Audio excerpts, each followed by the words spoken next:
મિત્રો હજુ પણ આજે જાણી લો કે સાંજ દરમિયાન રાજ્યના કયા વિસ્તારમાં પડશે વરસાદ। હજુ પણ રાજ્યની અંદર જાણી લેજો કે રાજ્યના કયા વિસ્તારની અંદર મિત્રો ધોધમાર વરસાદ રહેવાનો છે તેવી આગાહી કરવામાં આવી છે। આજે તારીખ 3 જુલાઈ અને બુધવાર સાથે આવતીકાલે 4 જુલાઈ અને ગુરુવારના રોજ કયા કયા વિસ્તારમાં ધોધમાર વરસાદ પડી શકે છે। અરબી સમુદ્રમાંથી આવેલા પવનો સાયક્લોનિક સિસ્ટમના કારણે તે ગુજરાતના કયા ભાગોની અંદર હજુ પણ ભારે વરસાદની આગાહી કરી શકે છે। સાથે જ મિત્રો શું ગુજરાતની અંદર કયા વિસ્તારમાં વરાપ જોવા મળી શકે છે કે નહીં, તો બીજી બાજુ મિત્રો આવનારા દિવસોની અંદર એટલે કે 4 અને 5-6 તારીખ દરમિયાન બંગાળની ખાડીની અંદર મિત્રો મોટી હલચલ જોવા મળી શકે છે। મોટી એક વરસાદી સિસ્ટમ બંગાળની ખાડીમાં ફરી ગુજરાત ઉપર આવશે તેવી ટૂંક સમયની અંદર આગાહી કરવામાં આવી ગઈ છે। મિત્રો રાજ્યની અંદર બંગાળની ખાડીમાં વરસાદી સિસ્ટમ ક્યારે આવશે, ક્યારે ફરી સાર્વત્રિક વરસાદ નવો વરસાદનો રાઉન્ડ જોવા મળી શકે છે। હવામાન વિભાગ તરફથી આજે મિત્રો એટલે કે 3 તારીખના રોજ અને 4 તારીખના રોજ કયા વિસ્તારમાં ઓરેન્જ એલર્ટ સાથે યલો એલર્ટ અને રેડ એલર્ટ પણ જાહેર કરવામાં આવ્યું છે। આ તમામ જાણીએ એ પહેલાં મિત્રો તમે જો ચેનલ પર નવા આવ્યા છો તો ચેનલને સબસ્ક્રાઇબ કરવાનું ભૂલતા નહીં। મિત્રો હાલ અત્યારે સૌપ્રથમ નવી છેલ્લા 24 કલાકની અંદર ગુજરાતની અંદર સૌરાષ્ટ્ર બાદ હવે ઉત્તરીય વિસ્તારના ભાગોમાં વરસાદી સિસ્ટમ જોવા મળી રહી છે। મિત્રો ગઈકાલે છેલ્લી 24 કલાકની અંદર ગુજરાતની અંદર 159 જેટલા તાલુકામાં વરસાદ પડ્યો છે। ઉત્તરીય ગુજરાતના બનાસકાંઠામાં પણ લાગુ વિસ્તારમાં ત્યાં મિત્રો 11 ઇંચ સુધીનો વરસાદ જોવા મળ્યો છે। સૌરાષ્ટ્ર દક્ષિણ ગુજરાતની અંદર પણ મેઘતાંડવ જોવા મળી રહ્યું છે। મિત્રો આ વરસાદી સિસ્ટમ ઉત્તરીય ગુજરાતના ભાગોની અંદર ગઈકાલ વરસાદ આપતી હતી, ત્યારે મિત્રો હવે આપણે જાણીશું તો અત્યારના લાઈવ સેટેલાઇટ પિક્ચર તમે જે રીતે જોઈ શકો છો તે રીતે વરસાદી સિસ્ટમ વાદળો જે ઉત્તરીય ગુજરાતમાં ભાગોમાં છે પણ હવે મિત્રો જોવા મળી રહ્યું છે કે હવે તો નબળી સિસ્ટમ જોવા મળી રહી છે। મિત્રો અત્યારે સૌરાષ્ટ્રના ભાગોમાં તમામ વિસ્તારની અંદર વાદળછાયું વાતાવરણ છે। સૌરાષ્ટ્રમાં અમુક કાંઠાના વિસ્તારમાં ઝાપટા જોવા મળી રહ્યા છે। દક્ષિણી ગુજરાતની અંદર પણ મિત્રો જે પ્રમાણે માહોલ છવાયો છે તે જ તરફ મિત્રો આજે પણ ગુજરાતના કયા ભાગોની અંદર કયું એલર્ટ જોવા મળી રહ્યું છે તે ખાસ કરીને મિત્રો આપણે જાણવાના છીએ। મિત્રો આજે ગુજરાતની અંદર કોઈ પણ ભાગની અંદર રેડ એલર્ટ પણ નથી, એટલે કે ભારેથી અતિ ભારે વરસાદની આગાહી રાજ્યના કોઈ પણ જિલ્લામાં આજે કરવામાં નથી આવી। હવે આજે મિત્રો હવામાન વિભાગે ઉત્તરીય ગુજરાતના બનાસકાંઠા જિલ્લો હોય તો આ સાથે જ મિત્રો દક્ષિણ ગુજરાતની અંદર મિત્રો સુરત જિલ્લો, નવસારી જિલ્લા અને વલસાડ જિલ્લાની અંદર 4 જિલ્લાની અંદર આજે મિત્રો હવામાન વિભાગ તરફથી ઓરેન્જ એલર્ટ પણ દર્શાવવામાં આવ્યું છે। બીજી તરફ મધ્ય ગુજરાત અને સૌરાષ્ટ્રના તમામ જિલ્લાઓને આજે હવામાન વિભાગે યલો એલર્ટ પણ આપ્યું છે, એટલે કે મિત્રો વિસ્તારની અંદર હળવા મધ્યમ વરસાદ શરૂ થવાના છે। બનાસકાંઠા અને દક્ષિણી ગુજરાતના ભાગોની અંદર હજુ પણ અતિ ભારે વરસાદ થઈ શકે છે અને યલો એલર્ટ પણ દર્શાવવામાં આવ્યું છે। પરંતુ આપણે મિત્રો આ મોડલના આધારે આગાહી જણાવીએ કે આજે રાજ્યના કયા વિસ્તારની અંદર કેવું રહેશે વાતાવરણ, જેમાં હવે આપણે મિત્રો જાણીશું કે જૂનાગઢ ગીર સોમનાથ દરિયાની અંદર પણ હળવા ભારે વરસાદ જોવા મળી શકે છે। તો આ જ રીતે મિત્રો સૌરાષ્ટ્રની અંદર પણ આજે ખાસ કરીને વાતાવરણમાં એકાએક પલટો આવશે। ભારે વરસાદ અને ઝાપટાની આગાહી કરવામાં આવી છે। જૂનાગઢ ગીર સોમનાથના લાગુ વિસ્તારના દરિયાકાંઠા હોય અમુકમાં છૂટાછવાયેલા 1-2 જગ્યાએ હળવાથી મધ્યમ વરસાદની થોડીક આગાહી કરવામાં આવી છે। તો મિત્રો કચ્છની અંદર પણ હળવા ભારે વરસાદની આગાહી કરવામાં આવી છે। મિત્રો સાથે મિત્રો વાત કરીએ તો કે હવે ગુજરાતની અંદર કેવું રહેશે વાતાવરણ, તો દરિયાની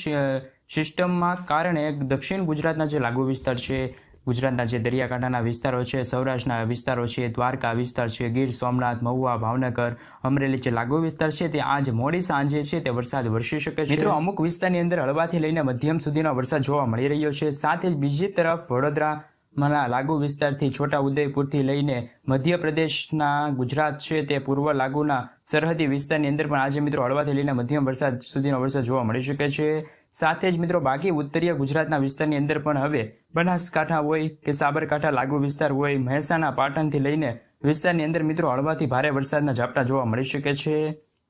હવે પછી જેમ જેમ બપોર વધતી જશે અને સાંજ દરમિયાન છે તે સૂર્યનારાયણ તડકો માહોલ જોવા મળી રહ્યો હતો, ત્યારબાદ હવે બપોર પછીના સમયગાળા દરમિયાન એટલે કે રાત્રિના દરમિયાન જૂનાગઢ ગીર સોમનાથના વિસ્તાર હોય કે અમરેલીમાં પણ અમુક છૂટાછવાયેલા વાદળો સાથે વરસાદ વરસી શકે છે। ખાસ કરીને રાત્રિ દરમિયાન હાલ સૌરાષ્ટ્રના કાંઠામાં વરસાદ વરસી રહ્યો છે। બાકી ગુજરાતની અંદર પણ હવે આજથી વરસાદી ગતિવિધિ ઘટી રહી છે। મિત્રો આવનારી એટલે કે ખાસ કરીને 4 તારીખના રોજ પણ ધોધમાર વરસાદ પડી શકે છે।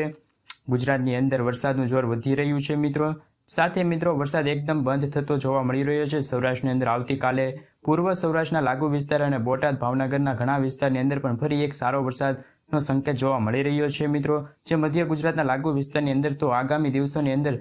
મિત્રો છૂટા છવાયેલા વાદળોની એક્ટિવિટી હલચલ જોવા મળી રહી છે સાથે જ મિત્રો 5 તારીખની અપડેટ પણ આપણે જોઈ લઈએ તો કે 2 દિવસ બાદ ફરી ઉત્તરીય ભાગોમાં અંદર રાજસ્થાન લાગુ વિસ્તારની અંદર બોર્ડર લાગુની અંદર પણ વિસ્તાર દક્ષિણ ગુજરાતના ભાગોની અંદર પણ સારા વરસાદની એક્ટિવિટી જોવા મળી રહી છે મિત્રો સાથે જ સૌરાષ્ટ્રની અંદર થોડું વરસાદનું જોર વધી રહ્યું છે 6 તારીખના રોજ પણ અપડેટ જોવા મળી રહી છે કે 6 તારીખે ગુજરાત રાજ્યની અંદર બપોર બાદ ખાસ કરીને હળવાથી લઈને મધ્યમ વરસાદ જોવા મળી શકે છે 6 તારીખે ગુજરાતના ઘણા ભાગોની અંદર વરસાદી ગતિવિધિ ઘટશે 7 તારીખના રોજ અહીં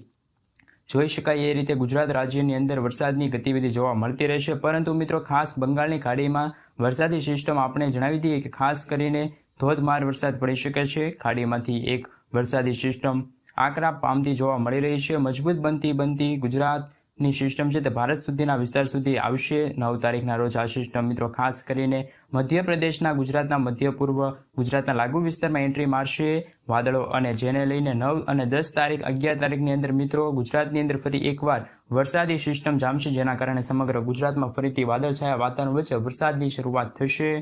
ધોધમાર વરસાદ પડી શકે છે સાથે જ આવનારા 2 દિવસની અંદર ગુજરાતની અંદર કેવી સિસ્ટમોના અસર જોવા મળી શકે છે 2 દિવસની અંદર કયા વિસ્તારમાં મેઘ તાંડવ થવાને લઈને આગાહી કરવામાં આવી છે આની સાથે જ મિત્રો બંગાળની ખાડીની અંદર પણ ફરી એકવાર હલચલ જોવા મળી રહી છે આ હલચલની પાછળ ફરી એક નવી સિસ્ટમ એવું નવું વેસ્ટર્ન ડિસ્ટર્બન્સ બંગાળની ખાડીમાં સર્જાતું જોવા મળી રહ્યું છે અનુમાન મૂકવામાં આવ્યું છે મિત્રો કે સાથે સાથે ગુજરાતની સાથે અનેક બીજા રાજ્યોની અંદર પણ ચોમાસું મજબૂત બનતું જોવા મળી રહ્યું છે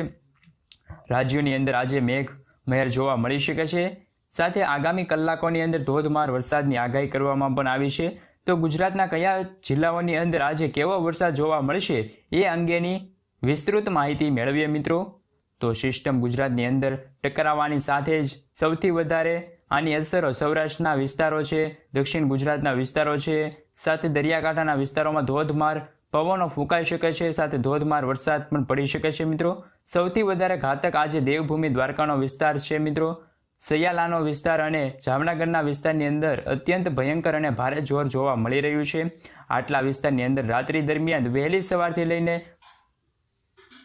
રાત્રિ દરમિયાન ધોધમાર વરસાદની આગાહી કરવામાં આવી ગઈ છે મિત્રો સિસ્ટમનું ભારે દબાણ જોવા મળી રહ્યું છે સૌરાષ્ટ્રના દરિયા કિનારાના વિસ્તારોમાં વધી રહેલું જોવા મળી રહ્યું છે આમ પવનની તીવ્રતા સાથે સાથે આજે સૌરાષ્ટ્રની અંદર દેવભૂમિ દ્વારકાના વિસ્તારોમાં સલાયા જામનગરના વિસ્તારની અંદર દરિયાકાંઠાના વિસ્તારમાં જેમાં પોરબંદરના વિસ્તારની અંદર રાજકોટ જિલ્લાની અંદર અને ચોટીલાની સાથોસાથ મહુવાના વિસ્તારો અલંગના વિસ્તારો છે દરિયાકાંઠાના વિસ્તારો છે ઉના રાજુલા એ લાગુ વિસ્તારની અંદર આજે ધોધમાર વરસાદ પડવાને લઈને આગાહી કરવામાં આવી છે સાથે જસદન વિસ્તાર ગોંડલના વિસ્તારો સાથે સુરેન્દ્રનગરની અંદર પણ પવનની તીવ્રતા અને ભારે મેઘ તાંડવ જોવા મળી શકે છે આમ સૌરાષ્ટ્ર ઉપર વરસાદી સિસ્ટમનું જોર વધવાની સાથે સાયક્લોનિક સિસ્ટમ પણ મજબૂત બનતી જોવા મળી રહી છે ચોમાસું પણ હવે ધીમે ધીમે આગળ વધતું જાય છે અને તીવ્ર બનતું જોવા મળી રહ્યું છે ચોમાસું તીવ્ર બનવાની સાથે જ અનેક વિસ્તારમાં ભારે વરસાદ થવાની આગાહી કરવામાં આવી છે જેમાં તીવ્ર દબાણ અત્યારે નવી સાયક્લોનિક સિસ્ટમના કારણે કચ્છની અંદર પણ ભારે દબાણ સર્જાયેલું જોવા મળી રહ્યું છે જેમાં કચ્છની અંદર આજે માંડવીના વિસ્તાર અને બારડોલીના વિસ્તારની અંદર ગાંધીધામ દરિયાના કાંઠાના વિસ્તારની અંદર પવનની તીવ્રતા સાથે ભારેથી અતિ ભારે વરસાદની આગાહી કરવામાં આવી છે યલો એલર્ટ પણ જાહેર કરવામાં આવ્યું છે મિત્રો સાથોસાથ કચ્છના બાકીના વિસ્તારમાં પણ સિસ્ટમની તીવ્ર દબાણ સર્જાતું જોવા મળી રહ્યું છે જેમાં નળિયા લખપતના વિસ્તારો છે તેમની અંદર પવનની તીવ્રતા આજે મધ્યમથી લઈને ભારેથી અતિ ભારે વરસાદની આગાહીના અનુમાન દર્શાવવામાં આવી રહ્યા છે આમ કચ્છના દરિયાના વિસ્તારોની અંદર કાળા ડિબાંગ વાદળો સાથે તીવ્ર વરસાદ થવાને લઈને કચ્છની અંદર પણ મોટા મહત્વની આગાહી કરવામાં આવી ગઈ છે મિત્રો સૌરાષ્ટ્રના વિસ્તારોમાંથી આ સિસ્ટમનું દબાણ આગળ વધતું જોવા મળી રહ્યું છે જેમાં આજે રાજ્યની અંદર ટેમ્પરેચર છે તે 27 ડિગ્રીથી લઈને 26 ડિગ્રી સુધીનું રહેવાનું છે ટેમ્પરેચર રાજ્યની અંદર જોવા મળી શકે છે આગામી કલાકોની અંદર મેઘ મહેર આજના વાતાવરણને લઈને કહેવામાં આવ્યું છે કે ટેમ્પરેચરના અંદર ઘટાડો જોવા મળ્યો છે રાજ્યની અંદર 2 થી 3 ડિગ્રી સુધીનું તાપમાન અંદર ઘટાડો જોવા મળી શકે છે ઠંડક છવાઈ ગયેલું વાતાવરણ આજ ગુજરાત રાજ્યમાં ફરી વળશે રાજ્યની અંદર ફેલાતું જોવા મળી રહ્યું છે ઠંડી સાથે મિત્રો મધ્ય ગુજરાતના વિસ્તારની અંદર પણ ડુંગરાળ વાતાવરણ જોવા મળી રહ્યું છે. વરસાદી માહોલ છવાના કારણે અનેક વિસ્તારની અંદર વરસાદ વરસતો જોવા મળી શકે છે, જેના કારણે ગરમીમાંથી લોકોને રાહત મળી શકે છે. સાથે સાથે આજે મધ્ય ગુજરાતના અમુક વિસ્તારોની અંદર પણ ભારેથી અતિ ભારે વરસાદને લઈને યલો એલર્ટ પણ જાહેર કરવામાં આવ્યું છે મિત્રો. જેમાં આજે અમુક લાગુ વિસ્તારમાં તો દરિયાના કાંઠે ઊંચા મોજડા પણ ઉછળતા જોવા મળી રહ્યા છે અને મેઘ તાંડવ પણ જોવા મળી શકે છે.